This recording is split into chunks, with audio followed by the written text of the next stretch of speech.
This is the United States of America, the largest economy globally with a nominal GDP of approximately $28.78 trillion, accounting for over 20% of the world's income despite having only 5% of the world's population. Indeed, the U.S. is the economic giant of the world. But like every giant, there is an Achilles heel, and for the U.S., it's the neglect of the young people. For the first time in 200 years, 30-year-olds are poorer than their parents were at the same age. This marks a significant break in the social contract that once promised each generation would be better off than the last. They say the grass is always greener on the other side, but for young Americans, the grass seems to be withering. In 1984, the average home cost about 4.5 times the median household income. Today, that number has increased by 50% to 7 times the median income, making life twice as expensive as it was 40 years ago. One of the main reasons for this unaffordability crisis is underdevelopment, a phenomenon often summed up by the term NIMBY, which stands for Not in My Backyard. City planners say this attitude is spreading and causing widespread social disruption in major U.S. cities. Landowners have fought against new developments to preserve their quality of life and keep their property values high. As a result, housing starts as a proportion of the U.S. population has dropped by 30% compared to pre-2000 levels. This means that as the population continues to grow, the number of homes available per person is declining, driving up real estate prices. Meanwhile, older generations have significantly increased their share of home ownership. The proportion of homes owned by Americans over 55 has grown by 23%, while home ownership among those under 55 has fallen by 19%. Older generations have snapped up real estate, creating a system that benefits them with lower taxes on capital gains. These homeowners are staying in their homes longer than ever. About 60% owned their homes outright, while the rest have locked in historically low interest rates. Adding to the problem, home equity lines of credit, or HELOCs, allow homeowners to access their home equity without selling, giving them no incentive to sell.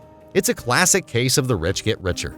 Perhaps what is most unfair is the older people blaming the younger generation for this. First, they said that young people are spendthrifts, wasting money on unnecessary things. While it's true that young people spend more on experiences and technology, they actually spend less on physical goods, balancing out most of the increased spending. The real culprit for higher spending among young people is the skyrocketing costs of housing, healthcare, and education. If you take housing out of the picture, younger generations actually spend less on average.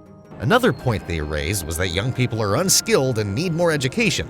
Now, if that sounds ridiculous to you, it's actually because it is. You see, each new generation has become more educated than the last, and Gen Z will continue this trend, becoming even more educated than millennials. Society has hammered in the idea that college is essential for success, how more expensive and less beneficial than ever before. To put it into perspective, in 1980, the cost of attending a 4-year college program adjusted for inflation was $10,231. Today, it's nearly $28,775, a threefold increase. They say too many cooks spoil the broth, and this is particularly true for U.S. higher institutions. From 1976 to 2018, U.S. college enrollment grew by 78%.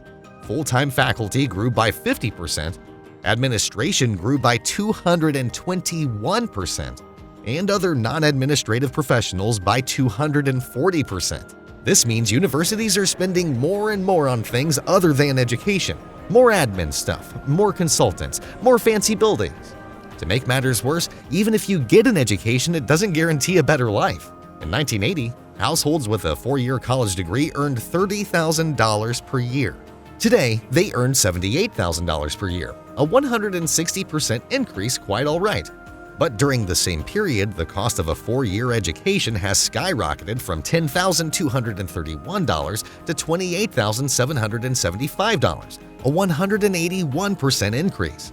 The pitch for college now sounds like this: spend 181% more than previous generations to earn 160% more. It's no longer a clear path to prosperity. Young people are caught in a perpetual cycle of education and credentials. Jobs that once required a bachelor's degree and entry-level experience now demand a master's degree and what feels like centuries of experience. Adding insult to injury, the high cost of education forces most students to take out large loans. Currently, the total student debt in the United States stands at $1.7 trillion, growing twice as fast as wages over the last 20 years. But it's not just student loans. With rising living costs and stagnating wages, the only way for young people to make ends meet is by accumulating more and more debt, making it harder for young people to build the same wealth their parents and grandparents did. Since the year 2011, credit card debt has increased by $259 billion, reaching a record high of $1.142 trillion in the second quarter of 2024. This marks a 22.7% rise from the $927 billion in credit card debt recorded in the fourth quarter of 2019. Despite a slight decrease in the first quarter of 2024, credit card balances remain $188 billion higher than the previous record set in late 2019. The average credit card debt per borrower reached an all-time high of $6,360 at the end of 2023, representing a 10% increase from the previous year. Collectively, this adds up to $50 billion in new credit card debt in a single quarter. It is clear as day. We're borrowing from Peter to pay Paul, and soon there won't be enough Peters left. If that's not bad enough, private equity firms currently own about 250,000 single-family homes in the United States. That might sound like a lot, but it's just about 5% of all the single-family homes out there. However, don't judge a book by its cover. You see, their influence is concentrated in a particular region called the Sun Belt, which stretches across the southern part of the U.S. from Florida to California. The interesting thing here is that this doesn't even include apartments. Private equity firms have a much bigger slice of the pie when it comes to apartment ownership.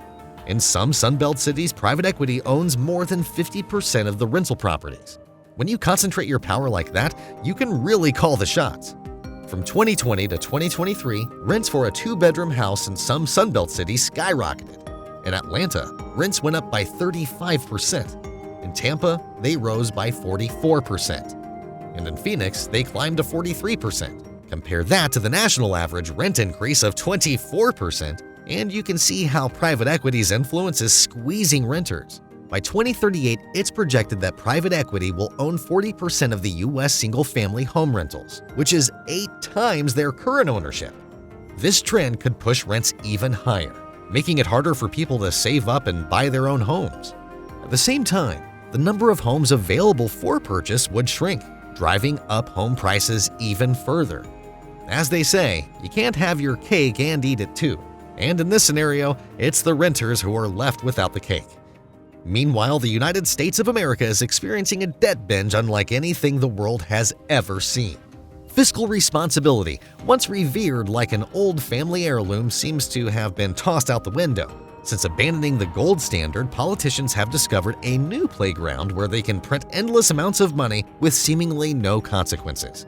Over the last 60 years, government debt has grown 3 times faster than the gross domestic product, or GDP, and now stands at $32.6 trillion, compared to a GDP of $26.9 trillion. To put this into perspective, the only time debt was this high in U.S. history was during World War II, the bloodiest and most destructive conflict humanity has ever seen. This massive debt isn't just an abstract number, it comes with substantial interest costs.